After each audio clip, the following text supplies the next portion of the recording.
कहानी की शुरुआत 1719 से होती है, जहां हम एक लड़की को देखते हैं जिसका नाम नारू होता है, जो ऊंची ऊंची पहाड़ों में अपने कबीले के साथ रहती है। साथ हमेशा उसका एक डॉग भी रहता है, जिसके साथ एक दिन वो शिकार करने जाती है क्योंकि वो शिकारी बनना चाहती है, और उसे एक हिरन मिल भी जाती है। वो उस पे निशाना लगा के बैठी हुई थी कि तभी किसी अजीब सी जोरदार आवाज की वजह से हिरन वहाँ से भाग जाती है। ये भी उसके पीछे पीछे भागते हैं, लेकिन फिर भी उसका शिकार नहीं कर पाते। और फिर तभी डॉग की पूंछ एक ट्रैप यानी किसी के लगाए गए जाल में फंस जाती है, जो पता नहीं किसने वहाँ पर लगा दिया था। फिर उसकी पूंछ जख्मी हो गई थी, जिस पर नारू दवाई लगाती है, लेकिन तभी नारू को आसमान में से जोरदार आवाज आती है। इसीलिए वो पहाड़ पर जाकर आसमान की तरफ देखने लगती है, जहाँ उसे एक एलियन स्पेसशिप दिखाई देती है, जो किसी और की नहीं बल्कि प्रेडेटर की थी। मैं आपको बता देती हूँ, प्रेडेटर वो होता है जिसका बाकी जिस्म तो इंसानों जैसा होता है, लेकिन इसका चेहरा किसी क्रिएचर, किसी एलियन जैसा होता है। और वो खुद तो एक शिकारी होता है, लेकिन वो हर उस इंसान का शिकार करता है जिसके पास हथियार हो, यानी शिकारियों का, क्योंकि वो शिकारियों को खतरा समझता है, जिस वजह से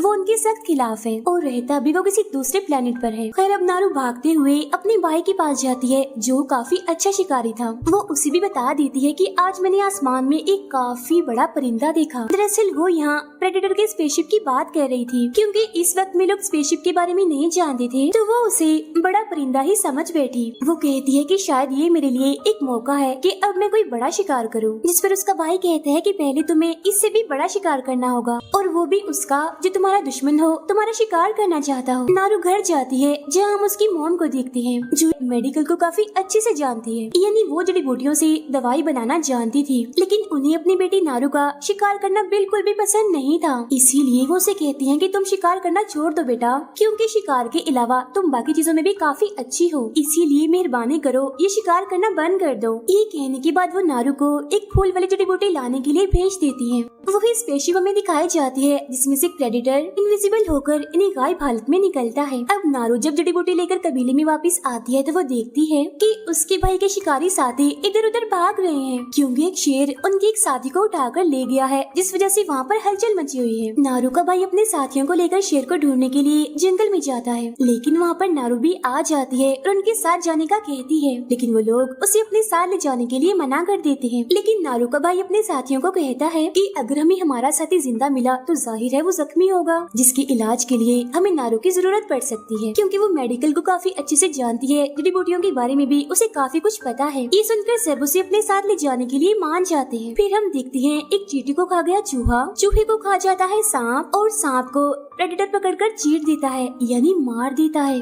वो यहाँ इनविजिबल इन्हीं गायब हालत में ही होता है। उधर जंगल में इन लोगों को अपना साथी जख्मी हालत में मिल जाता है। जब नारू उसका इलाज करती है, उसके जख्मों पर दवाई लगाती है, साथ ही वो उसे वही फूल वाली जड़ी बूटी की दवाई बनाकर भी पिलाती है, जिससे उस जख्मी लड़के का जिस्म ठंडा होने लगता है, क्योंकि अगर उसका जिस्म गर्म रहा तो उसका खून बहता रहेगा, जिस वजह से उसकी मौत भी हो सकती है। अब रात होने की वजह से वो अपने जख्मी साथी को कबीले में ले जाने के लिए निकलते हैं, लेकिन नारू का भाई कहता है कि अभी मैं तुम्हारे साथ नहीं जा रहा, मैं शेर को ढूंढकर उसे मार दूंगा। जिस पर वो अपने भाई से कहती है कि मैं भी तुम्हारे साथ जाऊंगी, क्योंकि मामला जितना आम दिख रहा है उतना नहीं है, बल्कि बात कुछ और ही है। लेकिन वो उसे मना कर देता है और अकेला ही चला जाता है। और अब जब नारू बाकी लोगों के साथ वापस जा रही होती है, तो तभी उसे रास्ते में उसे सांप की छिली हुई लाश मिलती है, जिसे प्रेडेटर ने मारा था। साथ ही उसे वहाँ पैरों के निशान भी दिखते हैं, जो काफी बड़े थे, और तो और पेड़ों पर काफी ऊपर तक खून भी लगा हुआ था, जो देखकर नारू का शक और बढ़ जाता है। उसे ये भी लगने लगता है कि यहाँ जरूर कोई बड़ा जानवर या क्रिएचर है, इसीलिए वो अपने भाई को खतरे के बारे में बताने के लिए चली जाती है। लेकिन तभी रास्ते में उसे अपना एक साथी और अपना भाई भी मिल जाता है। वो उसे उन बड़े बड़े पैरों के बारे में बताती है, जो सुन उसका भाई कहता है कि हम शेर की गुफा के पास हैं, हमें अपने शिकार पर ध्यान देना होगा, वरना जरा सी लापरवाही हमारी जान ले सकती है। अब नारू का भाई तो गुफा के पास चला जाता है, जबकि नारू और उसका साथी पीछे ही रुक जाते हैं। लेकिन तभी यहाँ अचानक से शेर आकर उसके साथी पर हमला कर देता है और उसे जान से मार डालता है।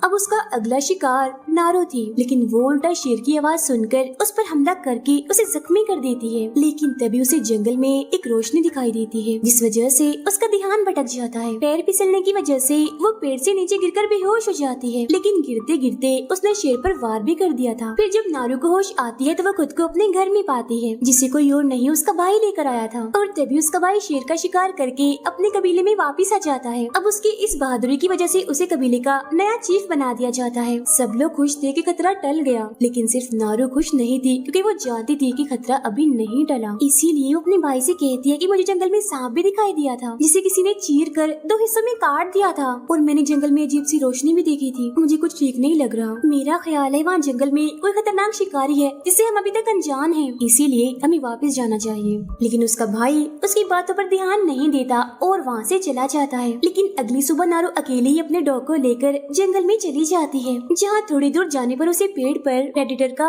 हरे रंग का खून दिखता है। हम उसी प्रेडेटर को देखते हैं जो अभी तक गायब हालत में ही था, और देखते ही देखते वो एक भेड़िए का शिकार कर लेता है और उसे उठाकर काफी दूर फेंकता है। नारू को भूख लगी थी, इसलिए वो एक खरगोश का शिकार करके उसे पकाकर खा लेती है। प्रेडेटर भेड़िए के सर पर तेजाब गिराता है जिससे उसकी खाल निकल जाती है, और वो भेड़िए के सर की हड्डी को अपने पास किसी इनाम के तौर पर रख लेता है। नारू को आगे बढ़ने पर एक जगह जंगली भैंसों की लाशें मिलती हैं, जिन्हें मारकर उनके ऊपर की स्किन यानी जिल्द को निकाल दिया गया था। पास ही में उसे एक सिगरेट भी मिलती है, जिसका मतलब साफ था कि इन्हें जरूर इंसानों ने मारा है। आगे बढ़ती है, लेकिन वो एक दलदल में गिर जाती है, लेकिन फिर वो जल्दी से अपनी कुल्हाड़ी को एक पेड़ पर फेंकती है और उसे पेड़ पर अटकाकर जैसे तैसे दलदल से बाहर निकल ही आती है। फिर वो अपने डॉग के साथ एक नदी के पास पहुँचती है, जहाँ उसे एक भालू दिखता है जो किसी जानवर को खा रहा था। लेकिन इससे पहले कि वो उस भालू का शिकार करती, अचानक से जोर से खींचने की वजह से उसकी कमान की रस्सी टूट जाती है, और अब तो वो फंस चुकी थी क्योंकि तभी वो भालू उसे देख लेता है और उसे मारने के लिए उसके पीछे आने लगता है। तब उस भालू से बचने के लिए वो लकड़ियों के बीच में जाकर छुप जाती है। नारू को पता चल गया था कि अब वो नहीं बचेगी, वो मरने को तैयार थी क्योंकि वो भालू उस पर बस हमला करने ही वाला था। लेकिन भालू हमला नहीं करता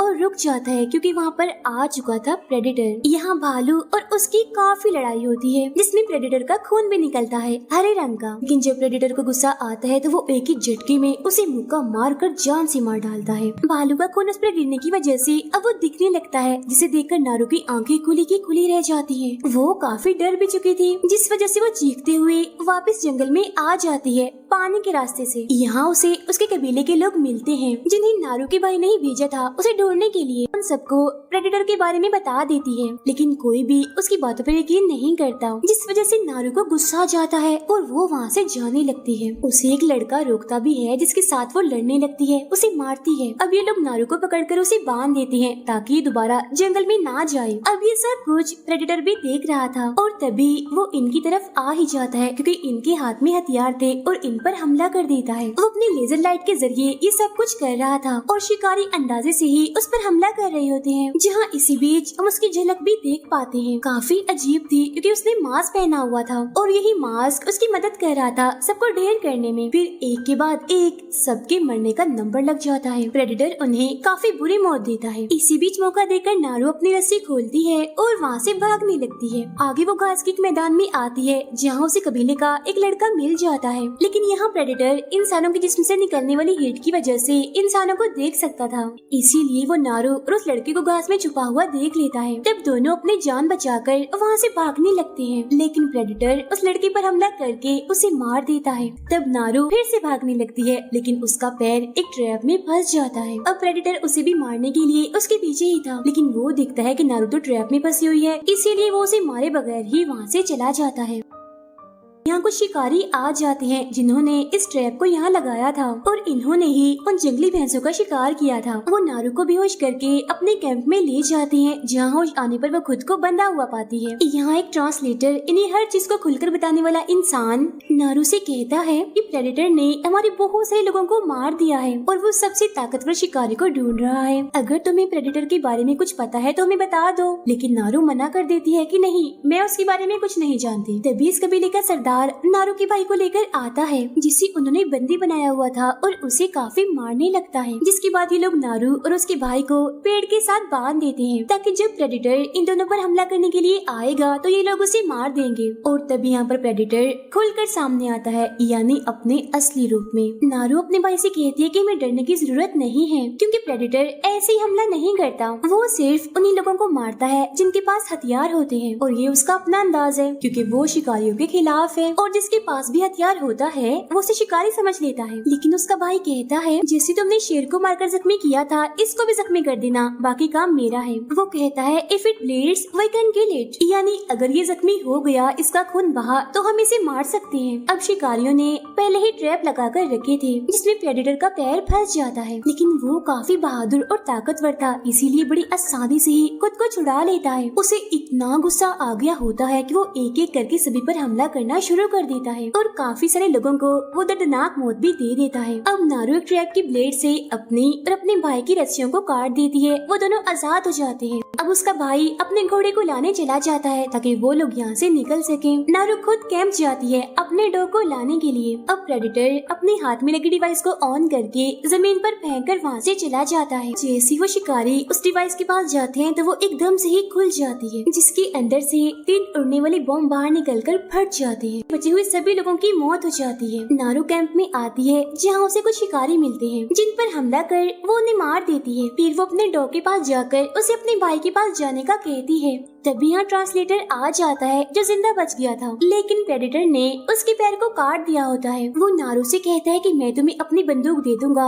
लेकिन अगर तुम मेरा इलाज करोगी तो। अब नारू उसका इलाज करने लगती है और उसे भी वही फूल वाली जड़ी बूटी देती है, जिसे खाकर ट्रांसलेटर का जिस्म ठंडा होने लगता है। लेकिन तभी यहाँ प्रेडेटर आ जाता है और ट्रांसलेटर का जिस्म ठंडा हो गया था, जिसकी वजह से वो उसे नहीं देख पाता। लेकिन तभी यहाँ से जाते हुए प्रेडेटर उस ट्रांसलेटर के टांग पर अपना पैर रख देता है और वो दर्द की वजह से चीखने लगता है। प्रेडेटर को पता चल चुका था कि वो जिंदा है, इसीलिए अब की बार वो उसे नहीं छोड़ता और जान से मार डालता है। तभी यहाँ नारू का भाई आकर प्रेडेटर के सर पर हमला कर देता है, जिससे उसका मास्क नीचे गिर जाता है, जिसमें से लेजर लाइट निकलकर पेड़ पर गिरती है। फिर वो अपने हथियारों से नारू के भाई पर हमला करता है, लेकिन उसके सारे तीर उसी पेड़ पर जाकर लगते हैं जिस पर लेजर की लाइट पड़ रही थी। ये देखकर नारू फौरन समझ जाती है कि प्रेडेटर का हथियार कैसे काम करता है। नारू ट्रांसलेटर की बंदूक चलाने की कोशिश करती है, लेकिन वो खराब होती है और तभी देखते ही देखते प्रेडेटर गायब हो जाता है और नारू के भाई को मार देता है बड़ी बेरहमी से। नारू वहाँ से बचकर भाग जाती है। उधर एक लड़की आकर नारू की मॉम को बताती है कि आपके बेटे की मौत हो गई है। नारू एक नदी के पास जाती है जहाँ उसे एक शिकारी मिलता है जो बच गया था। वो उसे बेहोश करके उसके पैर को काट देती है और उसके पास ट्रांसलेटर की वही खराब बंदूक रख देती है। फिर वो भी फूल वाली उसी जड़ी बूटी को खाती है, जिससे उसका जिस्म भी ठंडा होने लगता है। और जब प्रेडेटर वहाँ पर आता है तो वो नारू को नहीं देख पाता। जब उस शिकारी को होश आती है तो वो अपने पास रखी हुई बंदूक को उठा लेता है, लेकिन तभी प्रेडेटर उसे देख लेता है और उस पर जोरदार हमला कर मार देता है, क्योंकि इस शिकारी के हाथ में उसने बंदूक जो देख ली थी। लेकिन तभी नारू पीछे से प्रेडेटर के सर पर गोली चलाती है, जिससे उसका मास्क फिर से नीचे गिर जाता है, जिसे लेकर वो एक जगह पर आती है। वहाँ उस मास्क की मदद से वो प्रेडेटर को पकड़ने के लिए ट्रैप लगाती है, यानी उसके लिए जाल बिछाती है। तभी यहाँ वो भी पहुँच जाता है और नारू कुल्हाड़ी से उस पर हमला कर देती है, लेकिन प्रेडेटर उससे बचते हुए उसे दूर फेंक देता है। लेकिन नारू एक बार फिर से वापस आकर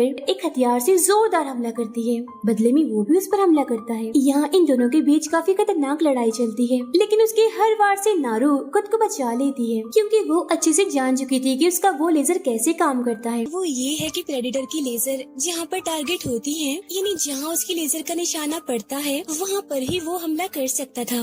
एक किस्म की ये लाइट ही उसकी आंखें थी, जिसकी मदद से वो अपने सामने वाले का शिकार करता है। तभी नारू चालाकी से प्रेडेटर को उसी जगह पर ले आती है जहाँ उसकी मास्क की मदद से उसने ट्रैप बनाया है, और अब जैसे वो अपने हथियार से तीर चलाता है, उस मास्क की मदद से वो तीर सीधा जाके प्रेडेटर को ही लगता है। उसकी मौत इस वजह से हुई क्योंकि उसकी अपनी लेजर लाइट उस पर खुद पर ही पड़ गई, क्योंकि वो उसके बिल्कुल सामने खड़ा हुआ था। तो अब यहाँ उसका खेल खत्म, यानी प्रेडेटर की मौत हो जाती है। खैर नारू प्रेडेटर के सर को लेकर वापस कबीले में आती है, जहाँ वो अपने डैड को उसका सर और ट्रांसलेटर की गन देती है। नारू की इस बहादुरी की वजह से उसे नया चीफ बना दिया जाता है। फिर हमें एक पेंटिंग दिखाई जाती है जिसमें हम 3 प्रेडेटर्स को आता हुआ देखते हैं, और इसी सीन के साथ ये फिल्म यहीं पर खत्म हो जाती है।